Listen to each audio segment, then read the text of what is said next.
Hey BoLS fans, how's it going? JayArr here with... I'm StableAbe.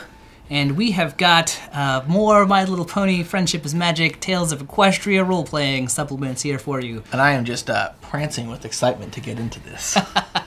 But enough horsing around, let's dig in. Yes!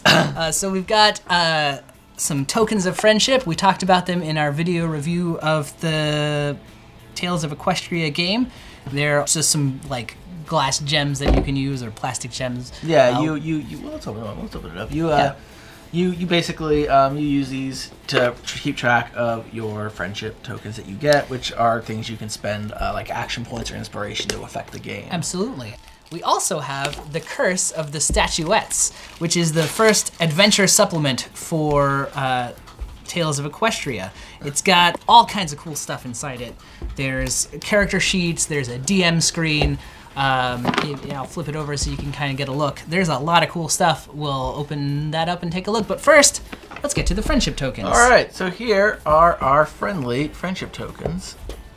I got the shrink wrap off, and this box is very tightly packed, just like our friendship. So we've got in it a nice little bag, and then your little plastic friendship tokens. So not much in here, but it's a nice little supplement, and people might like it just to have that little bag. It's kind of a cool bag if you're into this stuff. You can keep friendship tokens or dice in there. Yeah. So now we come to the main event. Yeah. The Curse of the Statuettes. I might want to trim that pun down a bit. It took a while to get to. I guess you're saying it would behoove me to not leave so much dead air in. All right. Yeah. Oh man, you weren't kidding about these boxes. Yeah, that's what they do. I mean, you know, friendship is strong. So, Curse of the Statuettes comes with a set of dice, full standard set of gaming dice. I do like, you can tell this is kind of a more, beginner game. They've very handily color-coded each separate die type. Rather than traditional, you might see all your dice be one color, they're all separate colors, so that a beginner will be very easy to pick out the different you can just say, hey, roll the blue one, or roll the red one. Yep. You've got this fantastic GM screen, which, features artwork and suggests adventure. Also, on the back, a really cool map. There's a map of Equestria. There's a theme here. There's the Philadelphia. Yeah.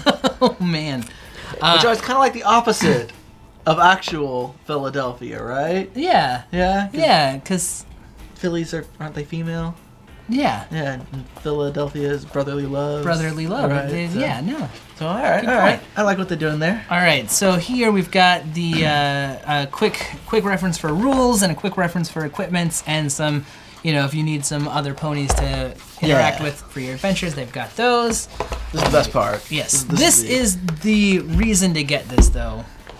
Also there's the adventure, which I guess we should look at. There's also the Curse of the Statuettes adventure here. I'm just wondering, did they get the exact same font as like DuckTales and Tailspin? I think so. Like that looks like the exact same font. Doesn't it does, doesn't it? And like coloring and everything.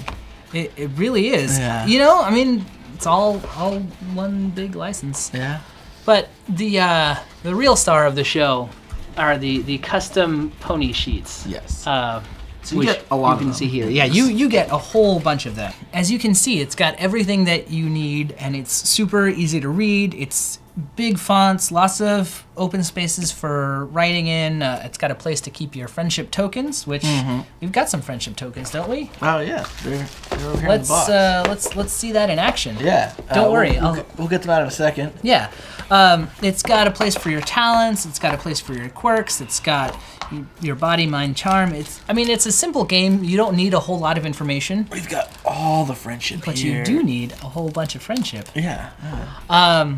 And this is a pony sheet for an Earth pony, as you can see. In addition to Earth ponies, you have a custom for a pony sheet for Pegasi, and you've got one for unicorns. So 3 races. Whatever kind of pony you want to play, they've got different.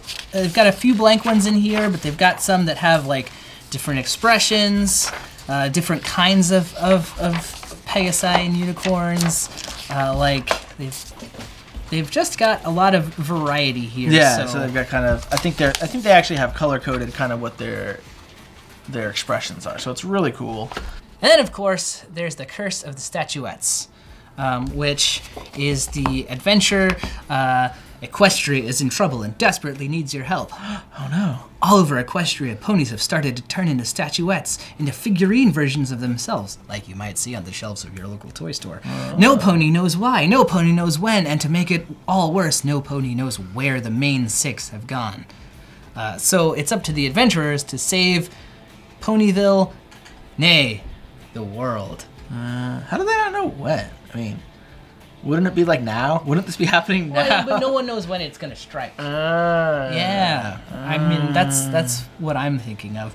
You can see an adventurer right there. It's definitely a tale you will enjoy. So let's dive in. If you've ever played a role-playing game and taken a look at an adventure, you know what we're going through here. You've got introduction, adventure of an overview of the adventure, how to run it, and different sections. So let's go through. And this, I will say, just off the bat, it's kind of a bit of a mystery. You really want to go into this with full awareness, so take your blinders off. Absolutely. It's another horse joke. And you may need to rein in your tendency to get carried away, because this is a dangerous adventure that will require all of your focus. Yes, yes. Just to give you guys an overview of what the thing is, everyone's been turning into statues. The ponies will meet with members of an archaeological expedition who are kind of investigating the disturbance, and they'll meet the villainous Dr. Caballeron, whose villainous tendencies you'll have to rein in by harnessing the party together to bring out your full range of abilities.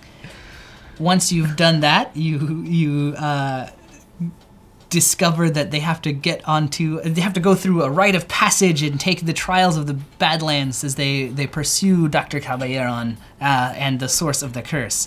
They'll find an ancient city called Umberfol and delve deep into the pony equivalent of the Underdark in order to figure out what's going on. So your ponies will be saddled with a terrible responsibility in trying to stop this.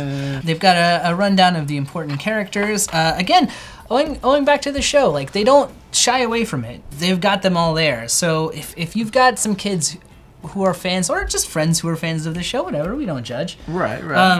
They'll meet the main characters. Have fun with the setting and play with it. So sort of like playing a Star Wars game in some ways. Yeah. Like a more basic version, but if you're playing Star Wars set during the movies, those characters are going to be there too. You might interact with them. You don't have to, but in a lot of these settings you do. Exactly. They're involved. You get to meet. I mean, that's one of the reasons to play in a licensed setting, is to kind of meet the characters you know and love. Oh, I get it. She's shy as a moonbeam. Yeah. I get it. I get it. So this is a sample section from the adventure where they encounter Moonbeam, who is seemingly the source of the curse. She's a unicorn who transforms some of the ponies into statuettes. She'll attack the wagon that the PCs are traveling with. You might have seen as we were flipping through and talking about Star Wars. Right. It's just kind of a good, inciting incident, and a great, let's get the show on the road. You encounter all kinds of things. So ponies aren't the only creatures in there. You have an encounter with the Tatzelworm, which can go after the PCs if they're being too noisy. It does look like a purple worm. Well, I mean, it's a worm and it's purple. And it's purple. Yeah. They explore. you always gotta laugh when those kind of D&D references worm their way into other properties. Sometimes they can be difficult to swallow. Oh. Anyway, you can rescue a baby owl bird thing and take it back to its mom. They've got all kinds of cool trials to go through. It seems like a really fun and surprisingly deep adventure. It's got a lot of moving parts to it, but it's presented in a super straightforward way that's easy for first-time GMs to pick up and play with. Yeah, and it's got a lot of great pictures and stuff you can show. It's obviously meant to be part of an ongoing series. There'll probably be more of these. Absolutely, and they really break down how to use the rules of the game. They stop and they kind of talk about things that characters might want to do. They talk about, like, they've got a lot of riddles and puzzles and stuff written out. It's a great way to show what you can do with an adventure, and once you've seen that, it's easy to kind of go off and make your own. So this is a great tool for first-time GMs. Right. If you're into learning how to game master or wanting to play this, I definitely recommend going down to your local gaming store and ponying up a bit of cash for this product. Absolutely. Well, I've been JayArr. I'm StableAbe. Have a wonderful day. Nay, have a great day. A magical day.